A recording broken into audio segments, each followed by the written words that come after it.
This is part 3 of Lori and Chad Daybell. Just a reminder, I will be covering this on my YouTube channel. It is linked in my profile, so definitely subscribe there so you guys don't miss anything. I will be also going live on YouTube and TikTok very often. I will be going on my backup account live, so I'm gonna tag it here so you guys can follow me there so you don't miss a live and you can ask all of the questions. Okay, let's get back into it. So we left off last time on December 1st. Lori and Chad traveled back to Hawaii and are kind of lost track of for a little bit of time.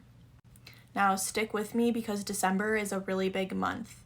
December 11th, they exhume Tammy Daybell's body because once they really see that the children are nowhere to be found, they start to become suspicious of Tammy Daybell, her death.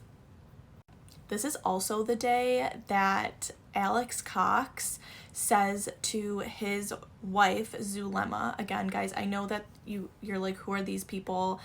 I'm just giving you an overview right now, so it's just really important that I will go deeper into each and every part, I promise. And so Alex says on the 11th of December, when they're exhuming Tammy's body, that he thinks that he's becoming their fall guy. When Zulema asks him, like, what's going on here? Like, do you have anything to do with this? And then he just doesn't go any deeper into it. And the next day, on December 12th, Alex Cox is found dead by his wife, Zulema's son. It is ruled that Alex died of natural causes from blood clots in his lungs that did run in their family. I just find it a little bit odd that he died the day after they exhumed Tammy. On December 20th, the children are officially declared missing and they are pleading to the public to help find these children, and a media circus ensues. Everybody is looking for the children and also looking for Lori and Chad because they went to Hawaii and nobody knew where they were. So this part of it is kind of shaky, but between the January 25th and January 26th, Lori and Chad are found in Hawaii by some people that are traveling there, actually. They just happen to be spotted by the public. And the police go out to serve Lori a search warrant for her car, and she is so smug during this, and it's just like, won't answer anybody about where the children are. And so at that time, the police say, you have 5 days to produce the children back in Rexburg, Idaho, or we are arresting you. And Lori, that date came and gone, and Lori did not produce the children. She just kept telling everybody that she knew where the children were and that they were safe, which we know was not the case. So Lori is arrested on February 20th. I'm not sure why it took so long for them to arrest her, but she's arrested on February 20th, 2020. On March 5th, Lori is extradited back to Idaho and she goes before a judge. While Lori is being held, the Idaho Attorney General's office on April 9th, 2020 officially stated that Lori and Chad were under investigation for unaliving. Lori for Charles and Chad for Tammy. When Tammy and Alex died, the FBI got a hold of their phones, and GPS location showed that Alex had been to Chad's property twice, those 2 times in September, and then showed the text message that Chad had sent to Tammy about the raccoon. So on June 9th, 2020, they searched Chad Daybell's property and they did find the remains of the 2 children on his property. Chad was also arrested that day after he tried to flee them. On August 3rd, 2020, Chad had his preliminary hearing and a whole lot of people talked there, and I can't wait to share with you guys what they said. On August 21st, Chad is arraigned and he pleads not guilty. At this time, Lori had not been arraigned yet or entered a plea because the judge sent her to get evaluated mentally, because at that point he kind of said that she wasn't competent to stand trial, but we know in Idaho that they don't have an insanity plea, so he sent her for 3 months to go and get some help at a medical center, a psychiatric care center.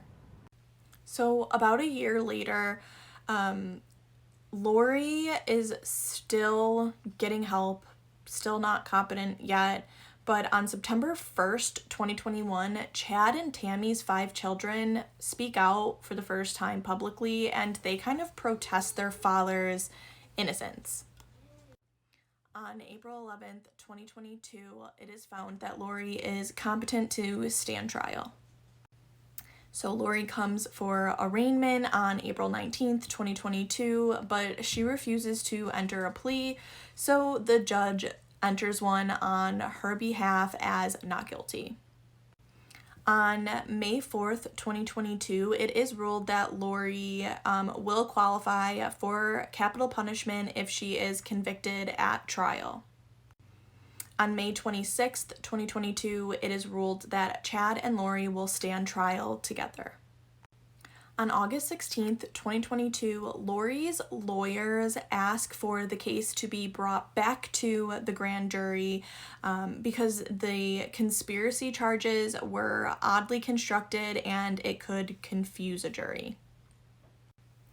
On September 4th, 2022, Colby Ryan, Lori's eldest son, was arrested for 2 counts of sexual assault.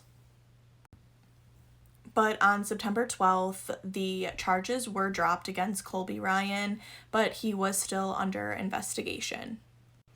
This was right before the Netflix documentary, The Sins of Our Mother, came out. On September 23rd, 2022, Judge Boyce, who is the judge on this case, on Chad and Lori's case, rules that there will be no cameras in the courtroom.